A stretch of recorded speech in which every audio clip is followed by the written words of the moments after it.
Venus, I've been coming to this beach for the last 20 years, without exception. This is my beach. Yes, I come every day of my life just to see you one more time. Only one more time. Why do I come? Good question. I don't know. Maybe I still haven't lost hope. The hope of being able to hear your beautiful voice again. The hope of being able to touch you one more time. The hope of being able to feel you again. This is the only thing I want. Just to see you one more time. I can't forget you.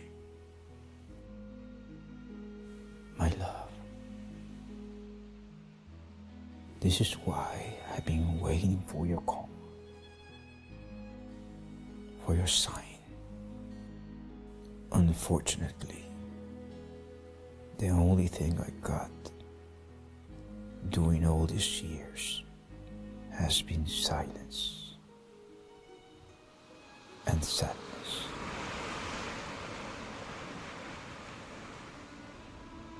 It all started April of the year 1982. I remember that day like it was yesterday, because it was the most beautiful day I could ever imagine.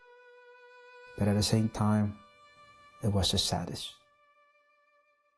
After I insisted again and again to my parents I was wanting to go to the beach, even though they didn't have time because they were working, they made time for me anyway. We all went together and enjoyed ourselves like never before. It was a gift that day. But everything changed when we went back home. When my father started driving, this fog came from nowhere. And all of a sudden, my father couldn't see a curve, and we went off the cliff. It was so fast, a horrifying experience. I closed my eyes and I could hear their screams. Everything was moving around. I saw flashes of broken windows and pieces of car and even the horror red faces of my parents. Then everything faded. Everything became dark. And when I opened my eyes, I was in a hospital. And I was alone. They told me that my parents died.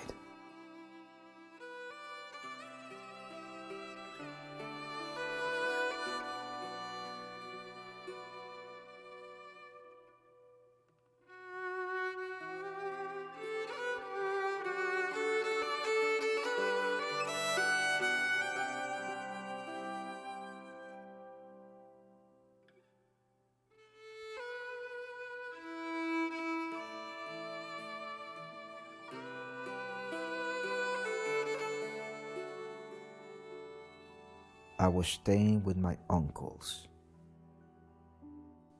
They decided to take care of me. They didn't have children, so that led them to adopt me like their own son. So the same day, that was the most beautiful day ever. became the most horrible day ever.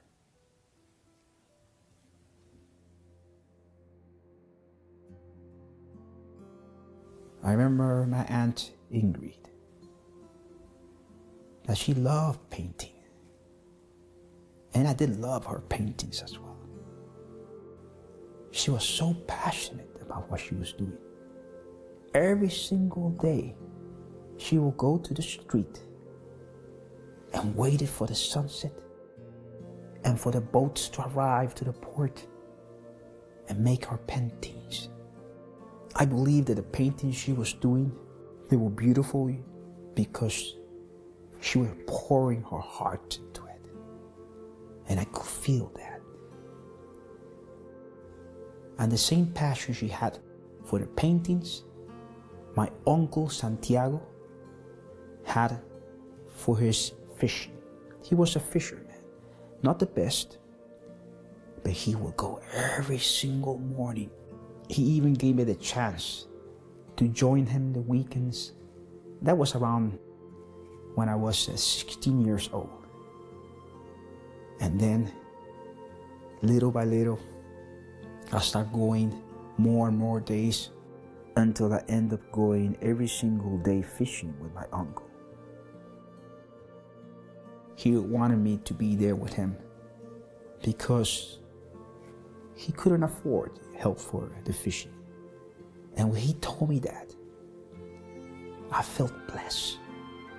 Not only happy to be there fishing with my uncle, but to be away from that hateful school.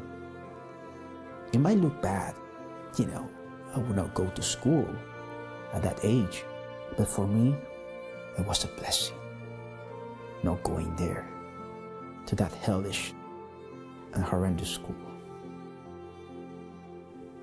I'm so thankful for my uncle. So thankful.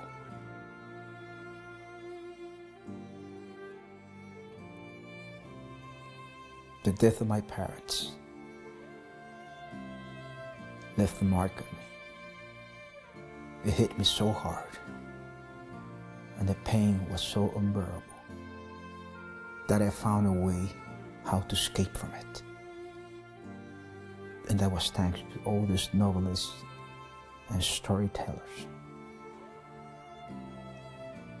Jules Verne, Victor Hugo, Alexander Dumas. They made me part of their fantastic world, of their adventures. Their imagination became my imagination. I immersed into their worlds and became part of it. They saved my life. It was a world where I could learn how to be someone that anything could be possible. I could fly. I could dive in the deepest part of the ocean.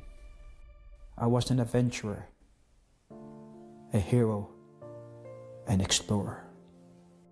In this world of fantasy of creatures and all kind of beings, of incredible talents, within stories that blew my mind. That was the main reason I didn't have friends in school.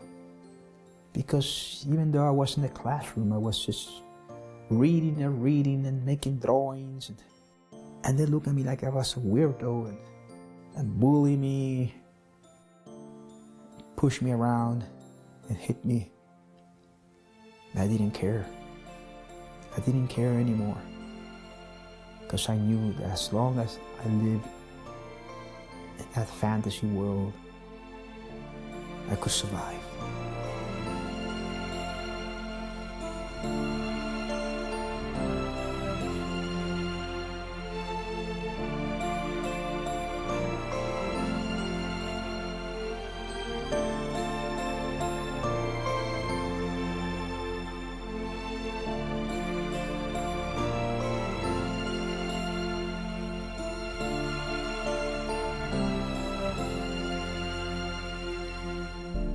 That day was a different day.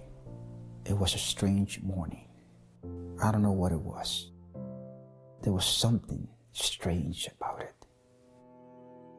My uncle didn't understand what was going on. After he pulled the net again and again, we couldn't catch not even a single fish. It was then that my uncle decided to change the location. He said there was another place further with deeper waters. Little by little, we were going further and further away from the coast. He even looked happy about it. But after a while, I could see him walking, looking at the sky, cursing again and again.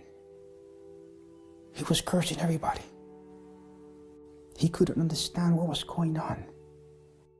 I remained silent the whole time, seeing how he was pulling out the nets and not be able to catch not even a miserable fish. I believe the fish hid in the deepest part of the place, trying to warn us about something we didn't pay attention about. So after a while, my uncle decided not to give up. And he told me that we should go to a place even further, where the waters were so deep. So that's what we did. We went even further into deeper waters. Those waters were different. These waters were dark blue. I was terrified. Just the thought of me falling there made me tremble. Then we throw the net again. He looked exhausted. I was exhausted. And after waiting a bit, he told me, "Wake me up after I take a small nap. I need to recover. And after that hour, once you wake me up, if we have not catch a single fish, we will return." So I agreed, and he went to take a nap. Something happened. I heard this angelical voice. It was like a song from heaven. The voice of a woman was so enchanting. I couldn't resist it more. And I did fall asleep until I heard my uncle scream my name. "Alberto, Alberto."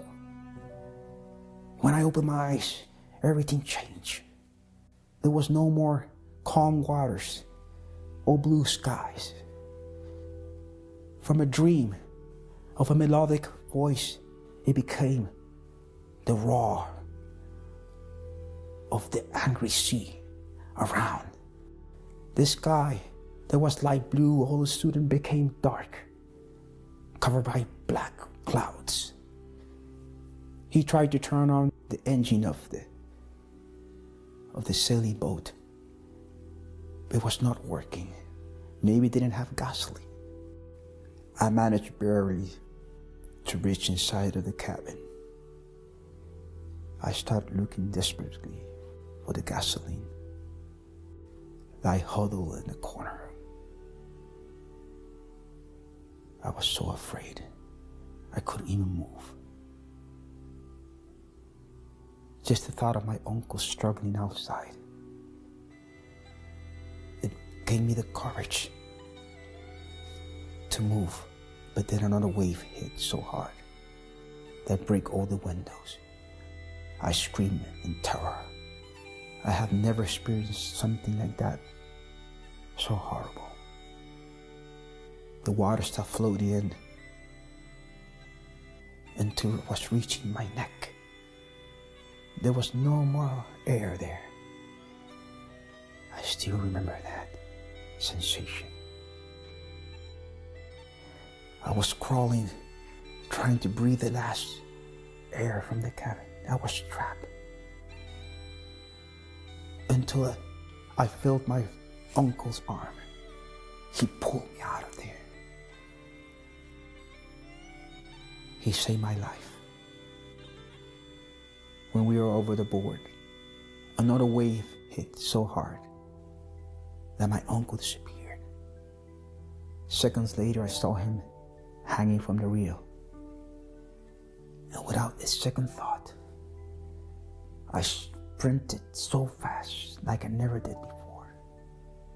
And even though he was screaming with all his might not to do it, I ignored him. I didn't want to lose my father again. He was my father then.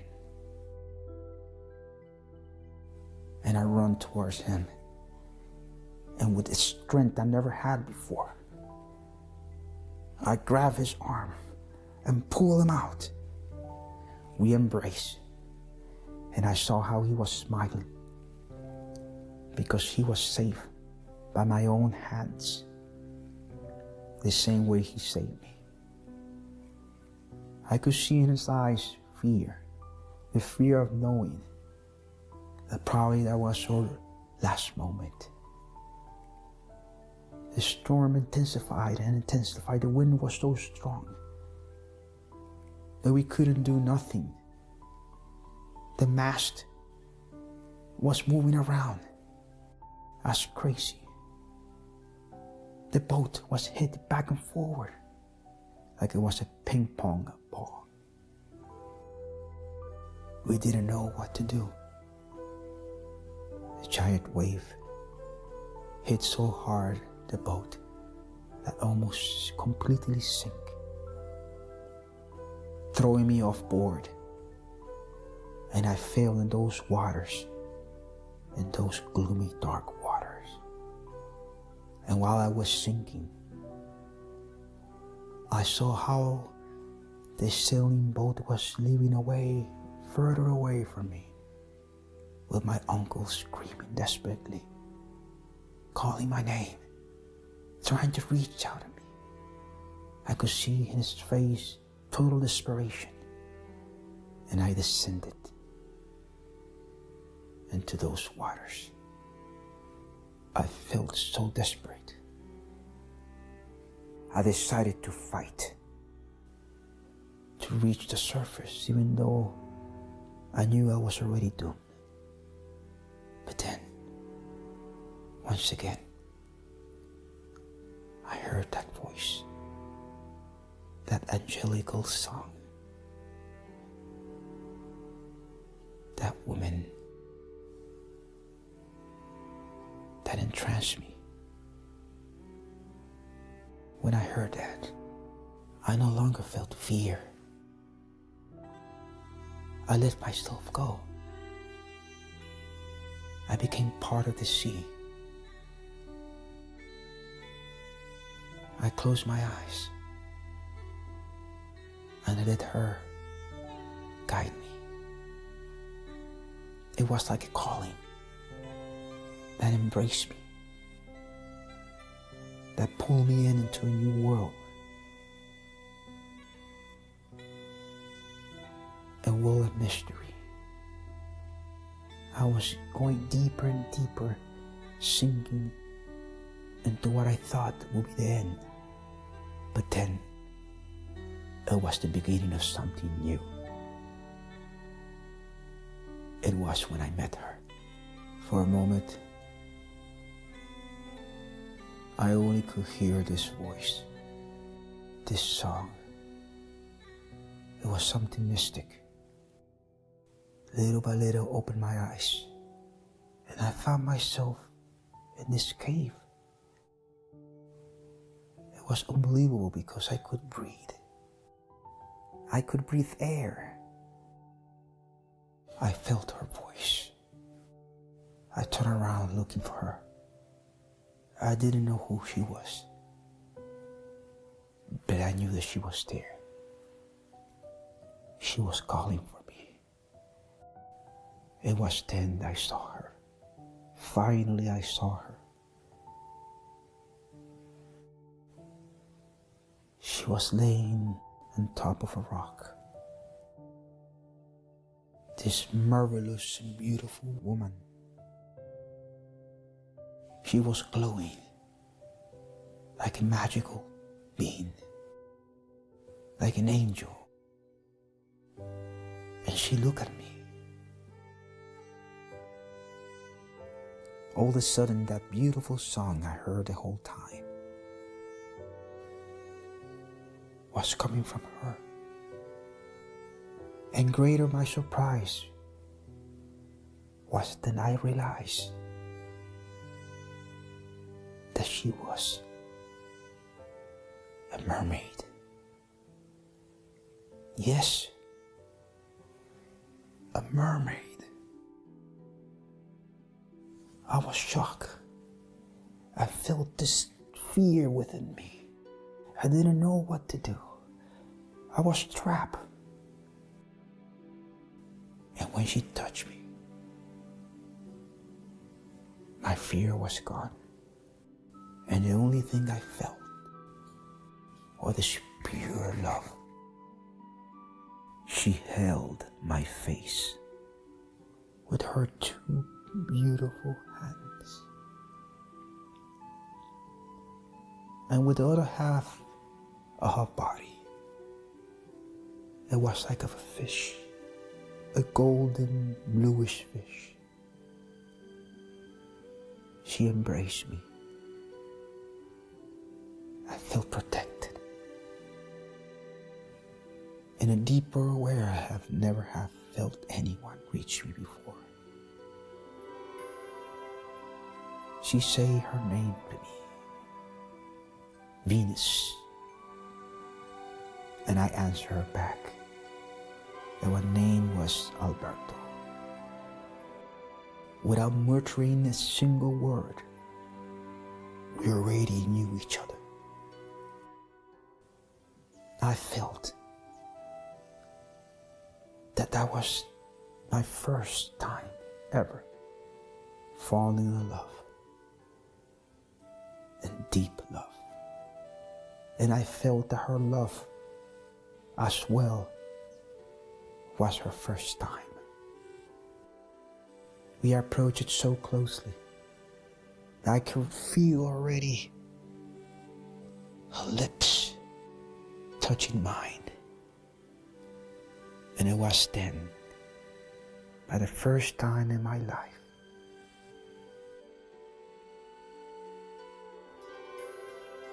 a kiss. Yes, we kissed like I never did before. It was incredible. Then she held my hand and she looked at my eyes. She communicated with me that I should not fear, and she invited me to her world. It was then that we dive into deeper waters. When she held my hand and pulled me into her world, I was in this trance. I felt nothing was impossible. I could breathe under the water, and I no longer had fear. I barely had words to describe what I saw. This marvelous city that looked like was made of these columns, like Greek style. I could see all the mermaids playing around, so free, so happy. Some of them were playing with dolphins, like if they were pets. Other ones were jumping on top of a giant blowfish. There were so many colorful things and creatures I cannot describe them. But I understood them the same way they did understood every single sea creature there. We were all connected. When we reached the bottom, there were some mermaids playing around with colorful rocks. There was all this field of seaweeds. with fluorescent colors, brimming with this light.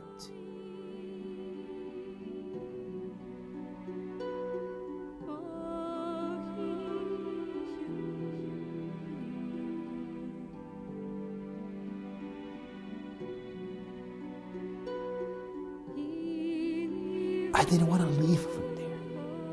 I was wanting to stay there forever. I feel like I was one of them. She guided me everywhere, and everywhere I went, I was embraced. I was welcome. But then she noticed something in me, and she looked straight in my eyes. And I told her that I didn't want to leave my uncles to suffer more what they did. She already understood that my intent was to say goodbye to them. And she let me know that I could do so as long as I returned before nightfall. I didn't want to leave that beautiful world behind me. I just was wanting to stay there forever and ever. And it hurt so bad, just the thought of me leaving from there, like if my heart was pulled out of my chest. And yet, I decided to go back to my uncles and wish them farewell. She approached me and she looked straight at my eyes with this pure love. She kissed me. Then she started singing that song that almost entranced me. While she was singing, she gave me this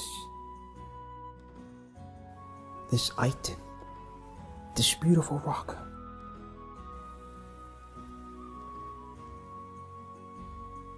And she told me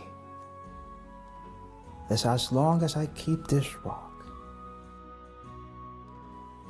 that I will be able to find her again. But I needed to be back before nightfall.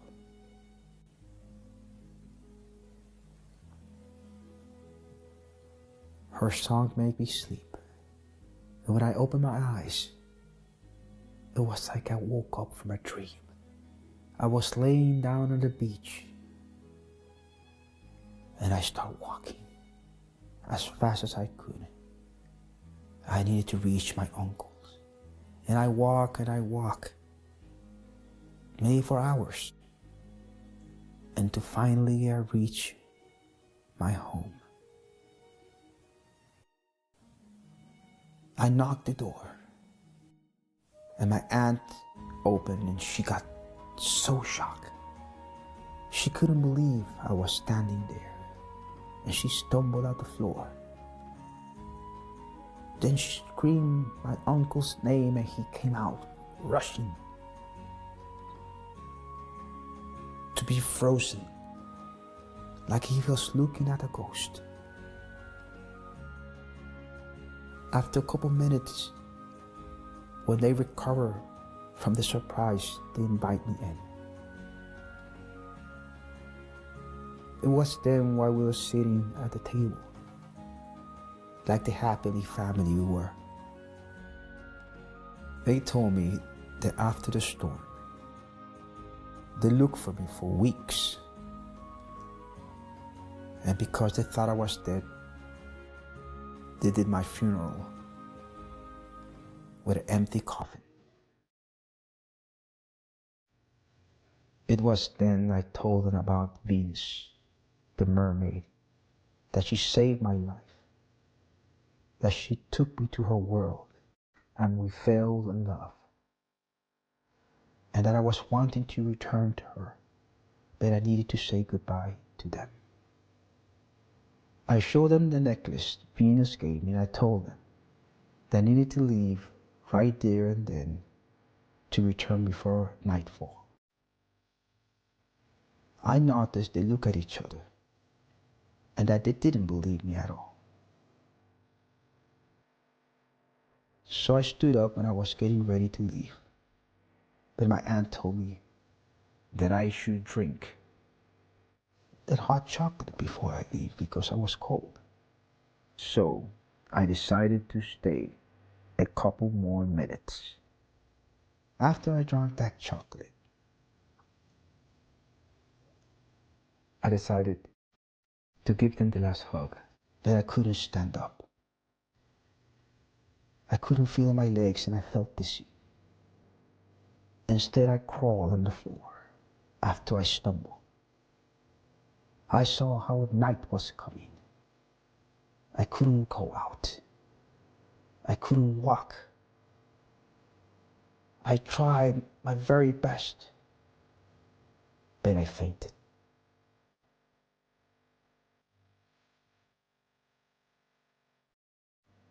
I opened my eyes and I found myself in a hospital. It was a mental hospital. I noticed I didn't have my necklace. The necklace Venus gave me. I lost my mind and I stood up and tried to run from there, trying to seek a way out of there as soon as possible. And I screamed as loud as I could, "Where is Venus' necklace? Give it back to me." But nobody heard me. It's more, they tried to trap me there. And I fought back. They drugged me. They put me in a straitjacket. But I never surrendered. And again, day after day, I did the same. I never gave up. I fought again and again. 20 years passed, and I never betrayed my love for Venus.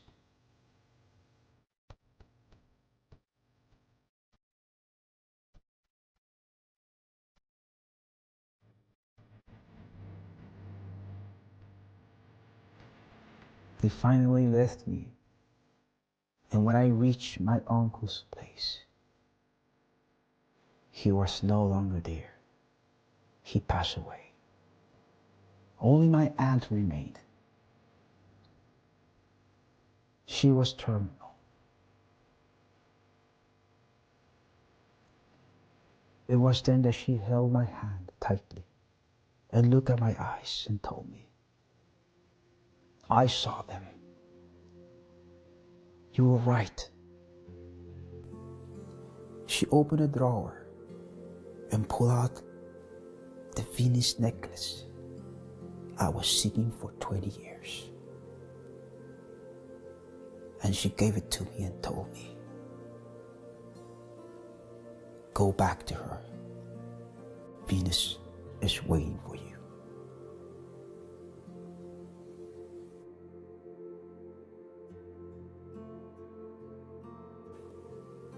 More than 10 years have passed since the death of my aunt. But here I am, in my beach, sitting in my rock, knowing that my life is about to expire. They have told me that I have terminal cancer, that I was about to die very soon. But that didn't scare me at all. It was the other disease that I feared the most. Alzheimer. Yes, I was about to lose all my memories from Venus, my love. And I didn't want that to happen. So I decided to finally face my destiny. Why I didn't do it before? Maybe I was afraid. But now, I have nothing to lose. I am not afraid of anyone or no one. Here I am, Venus. Open your arms and welcome me back. I am all yours. Take me, my love.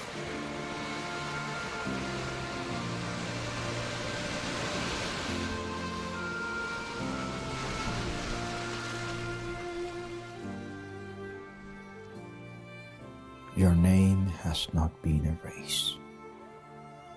Your face, yes. If I could go back to that night, I would never have gone away from you. Now I know and I understand you.